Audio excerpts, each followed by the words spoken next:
Black women are on the path to soullessness. And first, for you to understand what I mean when I say this, you have to understand, like, what does it mean to be soulless and how does one become soulless? And so, what we are now seeing with black men, which is why I'm saying that black men are on the path to losing their soul, is black men are now in a place where they are behaving so much similar like white men. It's scary. It's scary. Something is not adding up. People keep saying violence against black women is about culture or about black men. And when you consider the most recent tragedies that involved black men unaliving their families, such as Justin Fairfax and Serena Fairfax, Nancy Matori Bowen, who was allegedly unalived by her husband, and Shamar Elkins, who's been making headlines for unaliving 8 kids, 7 of them who were his own kids, and shooting his wife and baby mother. I mean, it's easy to come to the conclusion that there is something seriously wrong with the collective of black men, and that black men are basically violent, childish, defective monsters who will destroy anyone as soon as they throw a temper tantrum. But things are not that simple. And when you actually look at the numbers, that story starts to fall apart. So today, we're going to talk about this honestly, not feelings, not social media narratives, not hashtags, but actual data.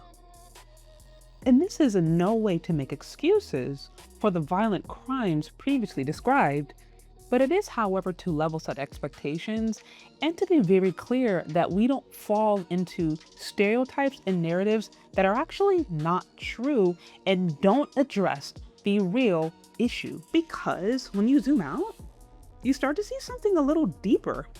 It's almost like violence, it's not random. It's cultivated. It's built. Now let's start here. In just the first 8 months of 2025, Black women's unemployment went up to 40% based on labor data I broke down in my article and shared in my community tab. 40%. Meanwhile, white women's unemployment rate barely moved. Now, think about that. If you don't have income, you don't have options, you don't have money, you're struggling to pay rent, maybe you're facing eviction. When you don't have options, you tend to stay in situations, even toxic situations, longer than you should. Now let's go deeper. According to the Centers for Disease Control and Prevention, pregnant Black women are about 3 times more likely to be unalived than pregnant white women. 3 times. That is not random. That's what happens when stress, money, health, systems, and unstable relationships all collide. Now, this is where the conversation starts to get uncomfortable, however, because we've been taught a very simple story. Men are violent and women are victims. But when you look at the research, according to the data from the National Intimate Partner and Sexual Violence Survey, nearly 60% of Black men and Black women have experienced physical violence, sexual violence, or stalking by an intimate partner, by somebody they were in a relationship with. Now let that sink in. That's not one-sided, that's widespread. Now let's break this down so it's clear. There are different types of violence in relationships. Male to female violence, or that is men harming women. Female to male violence, that is women harming men. Or bidirectional violence, that is when both people are basically harming each other. A meta-analysis by Murray Strauss and findings published in the Journal of Family Violence show that women report higher rates of initiating violence, about 28.3% compared to 21.6% for men. This pattern shows up more clearly in Black communities. According to a study published in 2012 in Partner Abuse Volume 3, Issue 2, in relationships, women reported hitting or hurting their male partners a little more than twice as often as men did to women. White couples 2.26 times and Black couples about 2.27 times. Research found that relationships who resort to mutual violence happens about 51% for white couples, 49% for Hispanic couples, and about 62% for Black couples. Again, that's not one-sided men abusing women, that's widespread. Now let's be clear, this does not mean the outcomes are equal, and it does not mean the damage is the same. But it does mean this: we can't keep telling a story where one side is always innocent.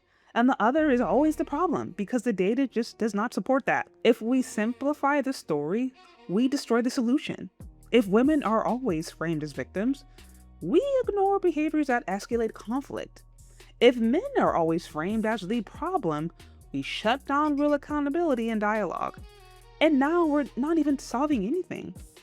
We're just choosing sides. Now, let's go deeper because this is where the data really starts to challenge people. According to research by T.A. Roberts in 2015 published in Violence and Victims, white men are about 5 times more likely to unalive their wife if she's black compared to if she's white. A white woman married to a black man is about 9 times more likely to unalive him than if she was married to a white man. And this is important. White women are about 7.5 times more likely to unalive a black husband than a white husband. But here's the part people like to skip over. I mean, if we're going to be honest, we have to be fully honest. According to data from the Bureau of Justice Statistics and the FBI's Uniform Crime Reporting Program, in a typical recent year, about 400 to 500 cases are a black woman unaliving black men, and about 450 to 550 cases are white women unaliving white men. At first glance, these numbers look similar, but the white population is about 5.5 times larger than the black population. So when you adjust for population size, black women are unaliving black men between 2 to 2.5 per a million people, and white women are unaliving white men at 0.3 to 0.4 per a million people. That's about 6 times higher for black women. Now pause, because this is where people get it wrong. This does not mean black women are just inherently more violent. That's not what the data is saying. What it shows is how rates change under pressure, and this lines up with what we said earlier. A black woman is about 10% more likely to unalive a black husband than a white husband. That difference is much smaller, which tells us this isn't random. This is about economic stress, access or lack thereof, survival under pressure, and relationship dynamics. So again, what do we do with this? Because now we can't just say, oh, it's just men. We can't say women are always innocent. And we can't pretend this is simple. When you zoom out, the pattern becomes clear. Violence goes up when people are struggling financially, stressed, isolated, and unsupported. And according to the World Health Organization and the Centers for Disease Control and Prevention, violence tends to go down when people have stable incomes, education, healthcare, and support systems. So this isn't just about gender, and it's not about race, it's about environment. So yes, this conversation is uncomfortable because it challenges the idea that women are always innocent, and it challenges the idea that men are always the problem. But if we don't tell the truth, we can't fix the problem. So the real question is, do we actually want solutions? Or do we just want a story that feels good to believe? Or promotes a narrative? Let me know your thoughts down in the comment section. Be sure to check out my article on Substack where I break this down in detail and provide the different sources. Thank you so much for listening if you have gotten this far. And we'll talk later, okay? Bye!